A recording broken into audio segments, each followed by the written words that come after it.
Hoje, no DIY Um Pouco de Tudo, vou apresentar para vocês uma pessoa que realmente faz um pouco de tudo. Ficamos conhecendo essa figura quando estava trabalhando como aprendiz do Zezé, o profissional que está fazendo um reservatório da água da chuva em nossa chácara.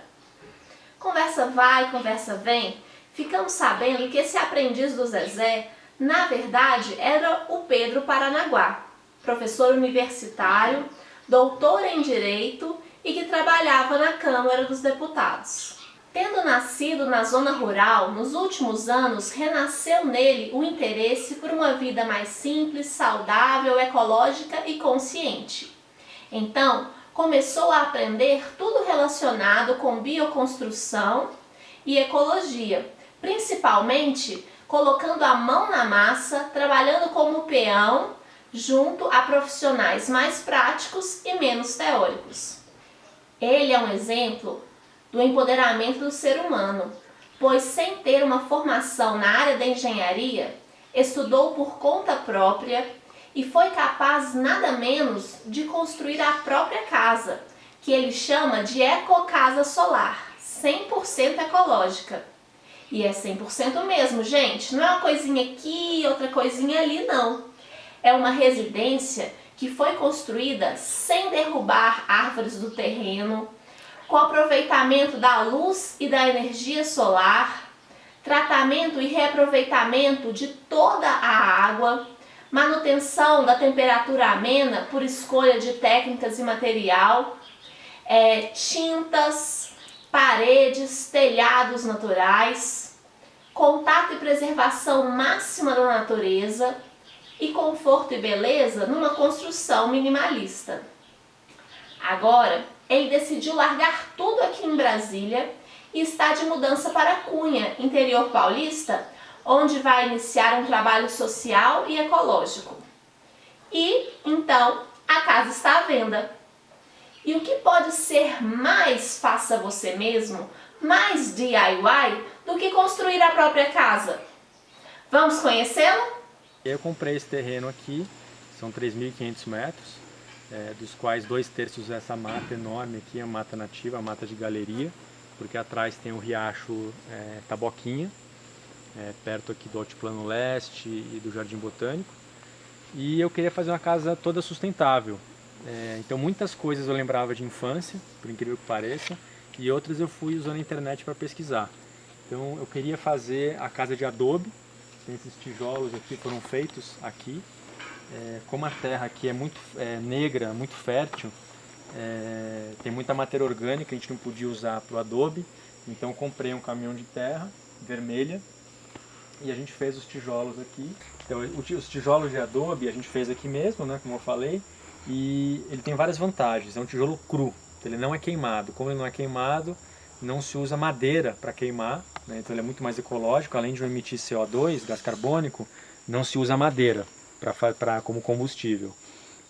Ele foi secado aqui mesmo, na sombra, misturado em geral com um pouquinho de palha ou com bosta de vaca fresca, porque tem muita matéria, tem muita fibra dentro, né? E isso ajuda na época da seca, quando for expandir, ele não rachar muito, tá?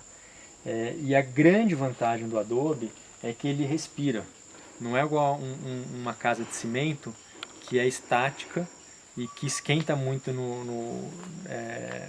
com o calor e que fica muito frio na época do frio. Então o sol vai batendo e demora para o sol penetrar, o calor penetrar. E ele consegue penetrar à noite. À noite, em lugares mais afastados, como aqui, com mais árvores e tal, faz frio, faz bastante frio. Então a casa fica aquecida à noite e durante o dia fica fresca. Tem gente que pergunta, mas você não tem ar-condicionado? Não tem necessidade nenhuma de ar-condicionado, porque o tijolo de adobe ele mantém a temperatura da casa sempre agradável, tanto durante o dia como à noite. Aqui pelo lado, vocês podem ver que essa parte eu pintei com uma tinta feita com terra, cal e terra, e ali adiante eu deixei sem pintar, até para poder ver a diferença de cor, com pintura e sem pintura.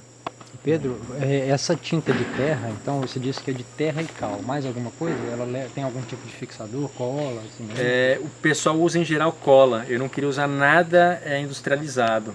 Aí eu pesquisei na internet e pude ver que o pessoal usa goma de mandioca. Aí eu fui no Paranoá, na casa do nordestino, comprei um sacão de polvilho, fiz a goma no fogão e usei para fixar. Então é terra, cal, o fixador é goma de mandioca e eu misturei um pouquinho de óleo de linhaça para ficar menos porosa, para cair menos e para ajudar a dar uma protegida de umidade de chuva. Então foi isso. E está aqui há pouquinho mais de 2 anos. É bem úmido aqui na época das chuvas, porque a gente está no fundo de um vale e ali 35 metros para trás da casa tem o Taboquinha. E tá super bem, aí a tinta não tem problema nenhum. Outra coisa que eu usei bastante foi para o forro, que é a base da telha, são essas placas aqui de USB, que é a sigla em inglês para esse tipo de madeira, pinus, né? Pinus Eliotes, pinus prensado. Ela é ecológica porque é uma madeira plantada, reflorestada, né? E bem resistente. Eu passei uma resina também para impermeabilizar, por causa da umidade que tem muito aqui. A casa toda é suspensa. Outra coisa que eu aprendi é que 70% do calor da casa é perdido pelo piso e pelo telhado. Então o fato da casa ser suspensa ajuda muito a não subir a friagem e a umidade por baixo. O piso é de cimento queimado, eu joguei um pozinho para ficar carioca, né? E outra coisa que eu fiz aqui na casa é o tratamento das águas. Então 100% da água de alguma forma reutilizada. 20% da água vem para cá, que essa chama BET, bacia de evapotranspiração. Tem essas bananeiras aqui do lado esquerdo que são as banana ouro, à direita a banana nanicão. E aí eu tinha plantado algumas taiobas que acho que não deram muito bem, e esses lírio do brejo, que é uma florzinha bem cheirosa. Aí, enfim, tem toda uma forma de construir, acho que não vou entrar em detalhes aqui, mas toda a água então do vaso sanitário vem para cá, é uma caixa totalmente lacrada, então não tem perigo nenhum da água acabar indo para o lençol freático. E aí as bactérias anaeróbicas, que não precisam de oxigênio, se alimentam lá embaixo dos dejetos. Parte da digestão dela sai são gases, que tem os respiros ali, e todo o restante é água, que é evaporado pelas folhas das bananeiras. Tá? Então os 20% vão para cá. Plantei uma linha ali de pupunha, de metro em metro, são aquele coquinho, né, do palmito e do coquinho pupunha. Como aqui é uma região mais úmida, ela está se dando bem. E coloquei irrigação, são 600 metros de mangueira de irrigação para o gotejamento, com os gotejadores Netafim, tecnologia israelense, da água cinza, que eu vou mostrar para vocês, estão lá do outro lado da casa, num jardim filtrante que eu construí. Então a água da pias, chuveiros, tanque, máquina de lavar, vão todas para lá. Eu não uso nada químico, são todas coisas biodegradáveis. E aí as plantas fazem a pré-filtragem dos patógenos. E ao invés de infiltrar no solo, eu coloquei uma caixa subterrânea e uma bombinha de meio cavalo e um timer que vai para os 600 metros de irrigação para 700 árvores que eu plantei aqui no terreno. Esse telhado aqui, a telha se chama shingle, que é uma telha canadense. Ela foi projetada para aguentar muito peso, para aguentar neve em cima e vendaval. Então, apesar dela ser um pouquinho mais cara, como ela é 6 vezes mais leve que a telha tradicional, eu gastei menos com estrutura de madeira. Toda a casa é feita com madeira, estrutura, madeira Kumaru, a princípio de manejamento, e como a telha então é mais leve, eu usei menos madeira. Ela aguenta fortes vendavais e dá para andar em cima dela e tomar sol, enfim.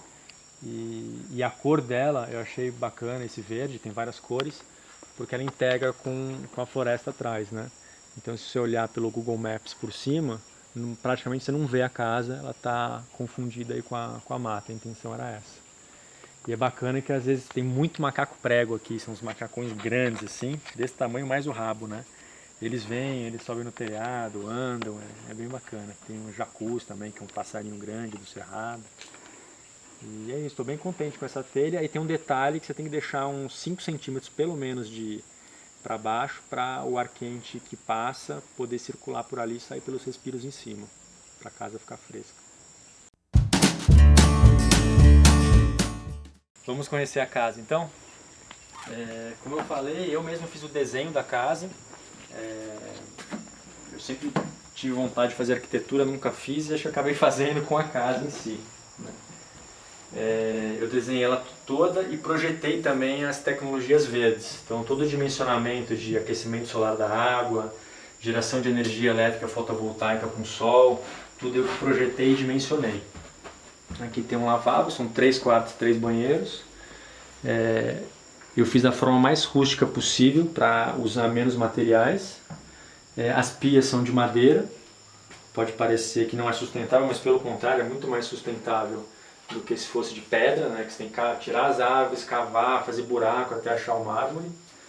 Eu fiz a casa cheia de entrada natural de luz, então aqui vocês podem ver na escada toda envidraçada, né? Para captar muita luz natural.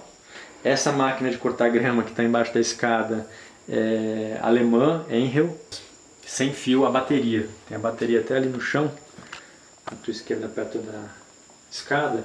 E como a casa é movida a energia solar, então eu corto a grama com a energia do sol, né? O que eu acho que é muito incrível. Então aqui a gente entra, tem essa sala, eu gosto de uma casa minimalista, com o mínimo de paredes possível. Então eu fiz tem a cozinha integrada à sala de jantar, esse fogão a lenha aqui no meio, que é um ecofogão. Ele foi desenvolvido pela Universidade Federal de Viçosa. Eles vendem só essa partezinha aqui do meio e você que faz o desenho do restante. Ele tem uma boca menor, então ele puxa 1/3 da lenha tradicional, por isso que ele é ecológico e esquenta da mesma forma. A porta de entrada que a gente passou é uma porta enorme, veio uma chapa grande, eu cortei ela e as prateleiras da cozinha, todas as prateleiras são feitas com o resto da porta. Então eu tentei aproveitar o máximo possível. Eu adoro a natureza, a árvore, então eu fiz a casa o mais perto possível, como vocês podem ver, integrada à natureza. Fiquei um dia inteiro rotacionando a base da casa para primeiro girar ela para o leste, que é o nascente do sol, para pegar os primeiros raios solares do dia, e para não tirar uma única árvore. Então eu girava para cá e batia numa árvore lá atrás, girava para lá e batia numa árvore, até conseguir fazer com que ela não pegasse nenhuma árvore. Aqui só essa área tem 7 por 5. Eu adoro pé direito alto, lembro das casas coloniais, né, portuguesas, da época colonial. Então tem 4,5 a 5 metros de altura o pé direito. E esses vidros aqui, as portas abrem todas, né? E aí eu fui adaptando várias coisas. Então, por exemplo, os lustres, eu peguei um cestinho de pendurar a planta na parede, virei de ponta cabeça, cortei a alça e pendurei no teto e escondi o fio com um barbante. Paguei R$20, o que em geral as pessoas pagam R$200.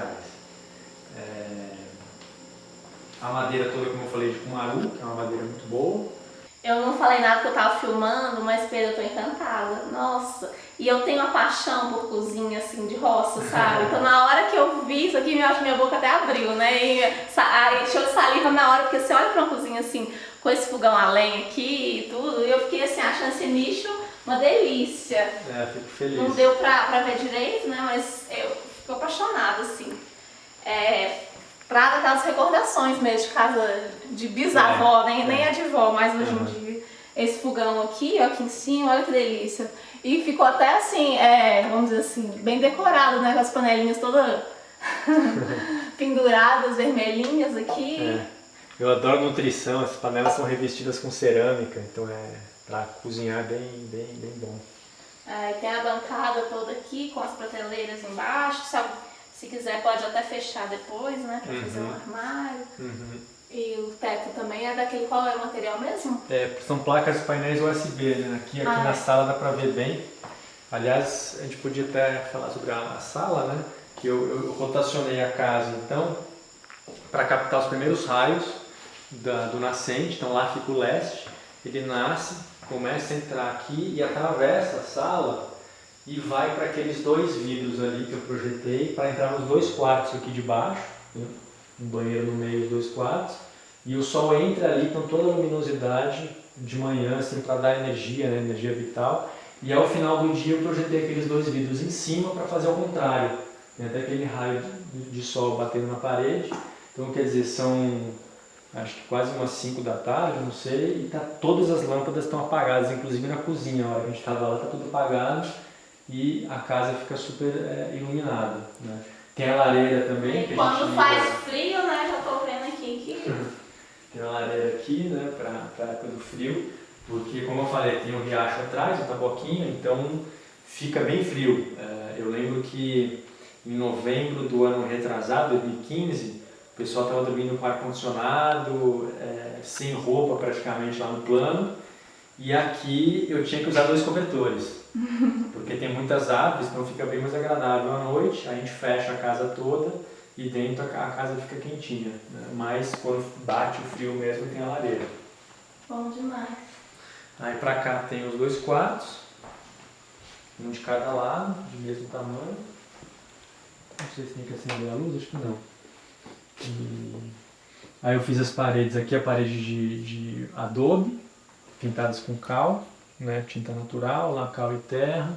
Também o forro todo com pinos, né, prensados, são as placas painéis USB. E essa parede eu fiz toda ela rústica, a gente passou a massa e depois passou a régua uma vez só e deixou ela assim, para eu imitar exatamente a parede do sítio onde eu nasci, lá no interior de São Paulo, e ficou bem parecido. Aí aqui pro meio tem um banheiro. As lâmpadas, como eu falei, são todas de LED, então as lâmpadas da cozinha, banheiro, elas iluminam bastante. As janelas todas têm tela, quase todas, né? Algumas não.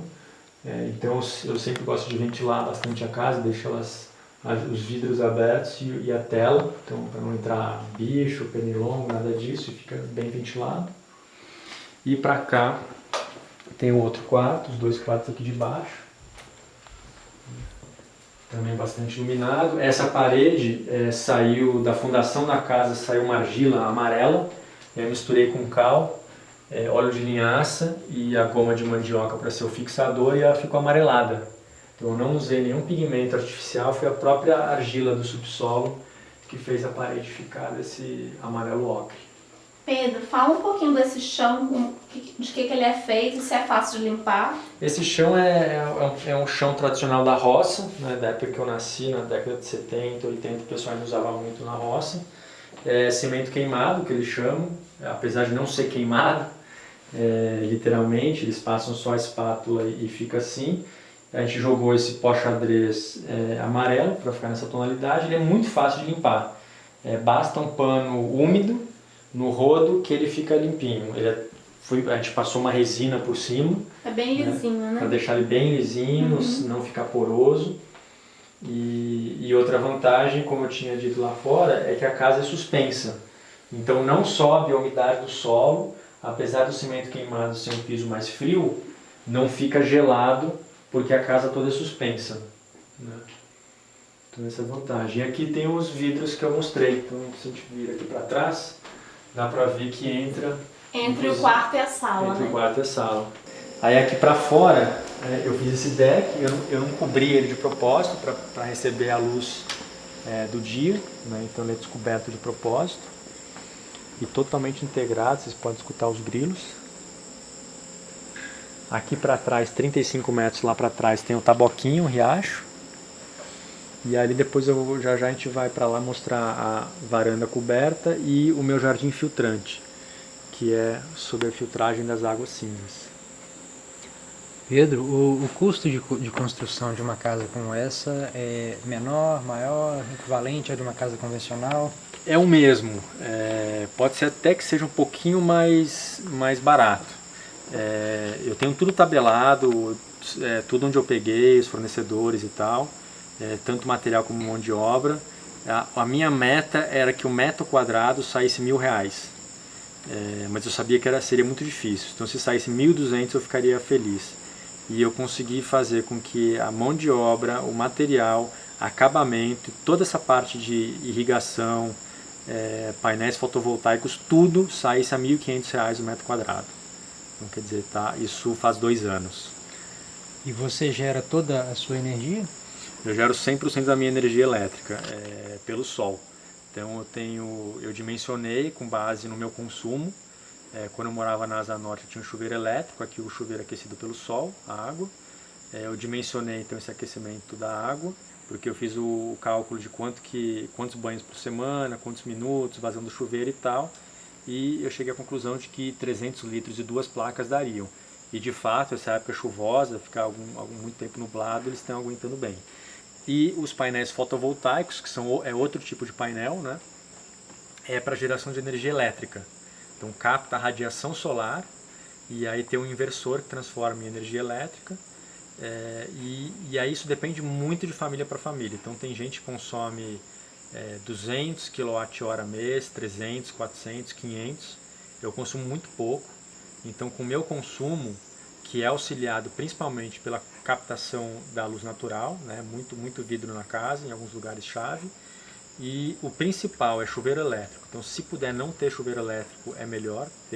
Em 2 anos você recupera o investimento de painéis para aquecimento da água, e depois do chuveiro elétrico o mais importante é a geladeira. Então se for uma família menor ou que não usa o freezer, em geral é bom ter aquele freezer interno, dentro da própria geladeira, não aquele com 2 portas, porque consome muito menos energia. Então aqui eu rodo geladeira, máquina de lavar, cortador de grama, torradeira, liquidificador, lâmpadas, a casa inteira, tudo com 2 painéis fotovoltaicos de 250 watts cada um. E aí eu tenho a opção de ser ligado em bateria, para manter energia, ou ligar na rede, né? Aqui eu optei por ligar na rede. Em geral, quando tem uma rede elétrica próxima, é melhor ligar na rede. Melhor em questão de custo? Custo-benefício, isso.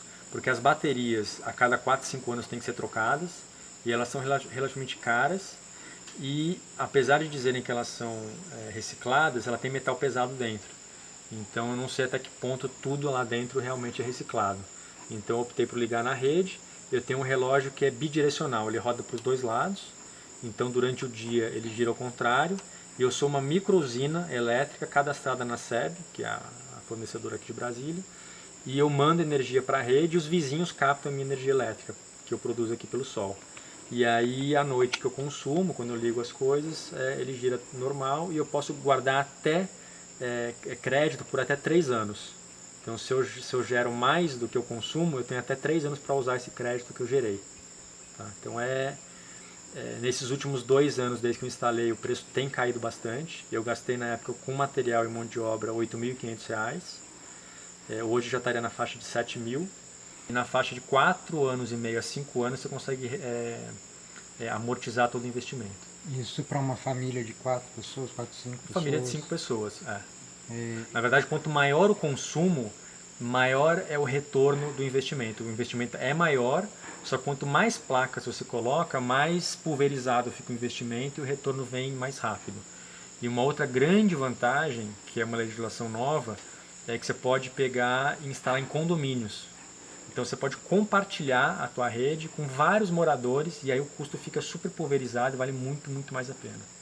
Aí para esse outro lado da casa a gente tem o jardim filtrante, que é uma adaptação do sistema da Embrapa. Em geral o pessoal usa para tratar as águas cinzas, que é água de banheiro, chuveiro na verdade, né? Chuveiro, pia, tanque, máquina de lavar, ou seja, menos do vaso sanitário.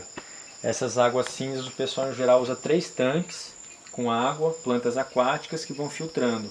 Eu não queria água, espelho d'água, porque eu não queria atrair mosquito, nem sapo, nem cobra, nada disso. Então eu pesquisei, descobri esse jardim filtrante da Embrapa. A água toda vem por ali, então ela está separada, né, do vaso sanitário, vai lá para o outro lado, para a fossa de bananeira. E a água cinza vem para cá, passa por esses canos, tem uma caixa de gordura ali. Depois vai ali para a direita para um pré-filtro, cheio de chapéu chinês, que é uma planta que filtra os patógenos.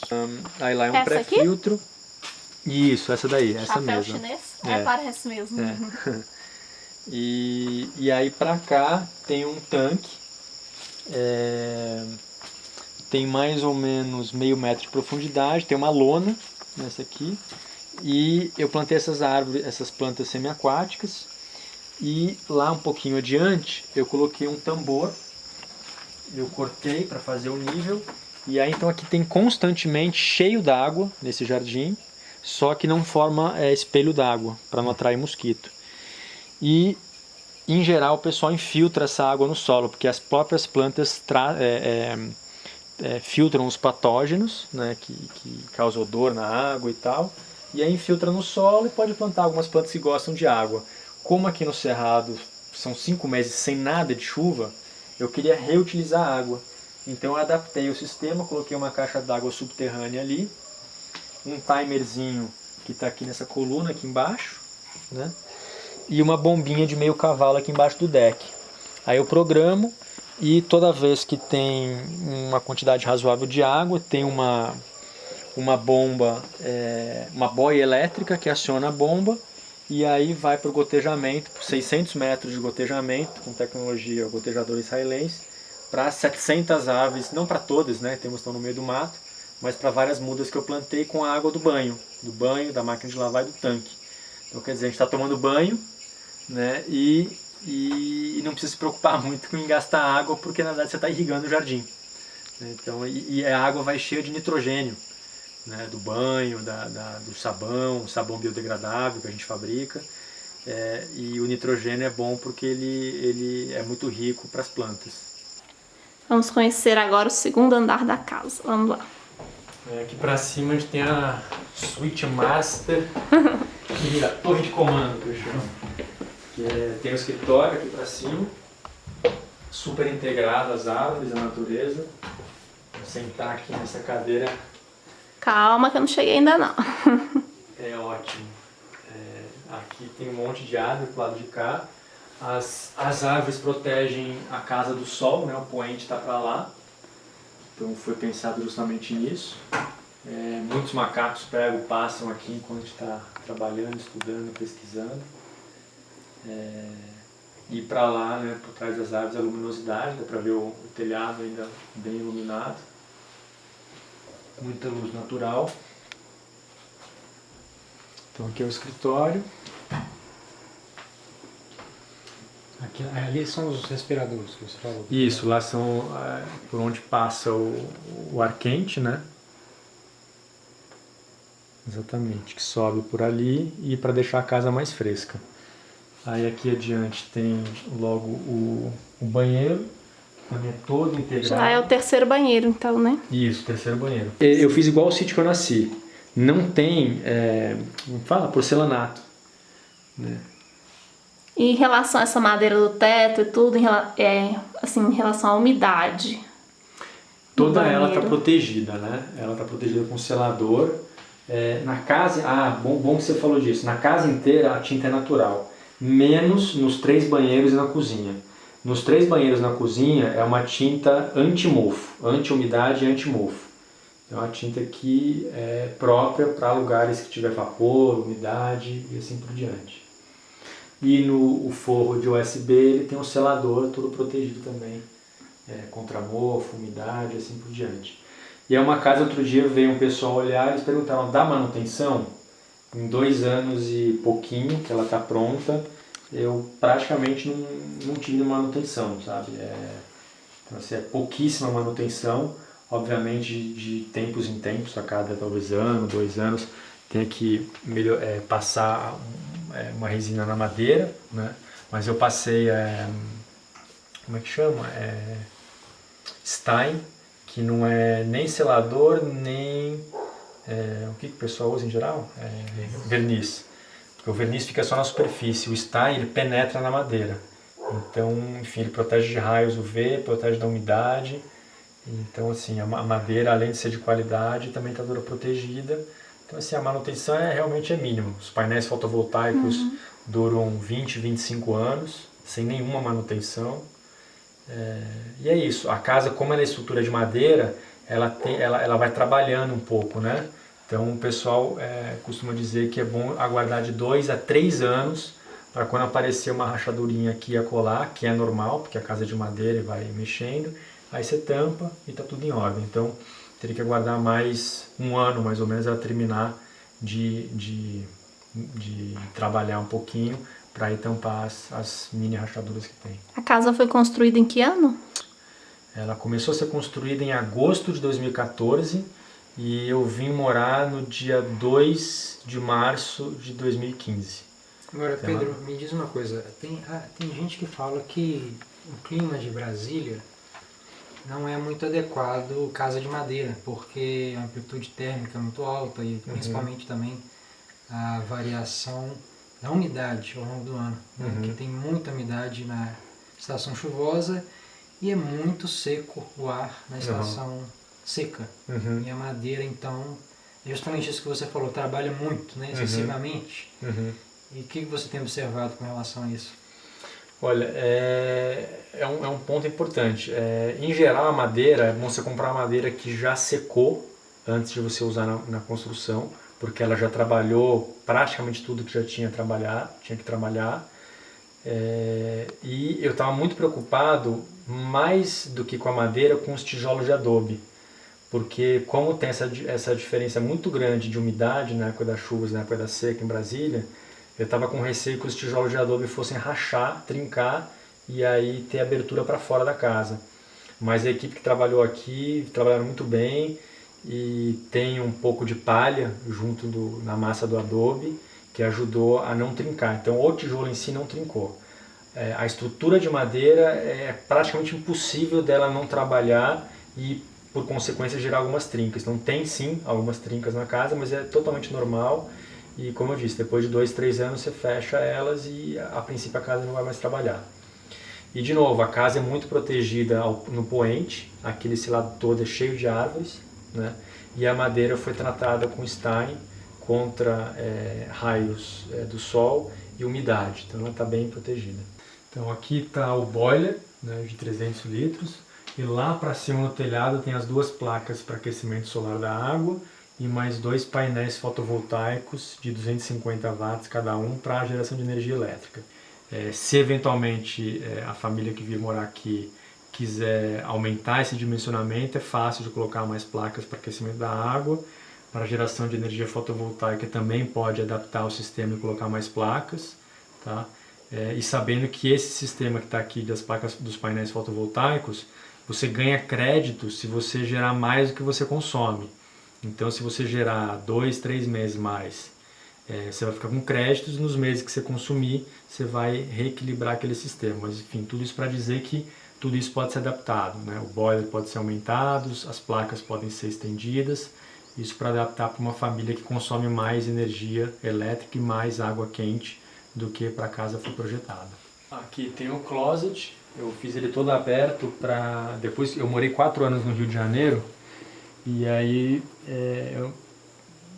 eu na verdade tentei fazer aqui um negócio que para evitar o mofo, né? Rio de Janeiro as coisas mofam muito pela umidade, aqui na época das chuvas, então eu fiz todo ele aberto, sem fechar armário, todo ele também sustentável, com pallet, né? Para empilhar frutas, caixas de frutas, a gente pegou e fez esses armários todos abertos. Tem bastante espaço para roupa, né? Tanto para homem, para mulher, para o casal aqui em cima. E para cá é o quarto, que dá justamente para o nascer do sol. Eu deixei espaço aqui para quem quiser colocar cortina em todos os lados. Eu não gosto de cortina, eu prefiro acordar com o sol nascendo. Tá? Então, por isso que eu fiz bastante vidro. À noite aqui a gente observa do lado de lá o céu, todo estrelado. O bom é que aqui a gente está isolado, né? Aqui é uma fazenda, para trás é o altiplano leste, e aqui eu estou no fundo, o vizinho está lá para frente, então assim, não tem luz nenhuma. Então dá para ver bem direitinho as estrelas, não tem luminosidade de cidade, é bem realmente isolado. De manhã, Pedro, você saindo daqui, você chega lá na Praça dos Três Poderes em quanto tempo? Mais ou menos, depende da velocidade da pessoa, né? De 20 a 25 minutos, mais ou menos isso. É bem tranquilo. Para você depois chegar aqui à noite e estar nesse paraíso com os grilos, com os passarinhos. Então, gente, estou desenvolvendo aqui o desapego. A casa está à venda, são 3.500 metros quadrados a chácara. A casa tem uns 200 metros. Eu estou vendendo porque eu pedi exoneração, estou largando o trabalho, a profissão e estou me mudando em processo de mudança para Cunha, na roça, no interior de São Paulo. E as informações sobre a casa estão no site, né, sobre as tecnologias, o preço e tal.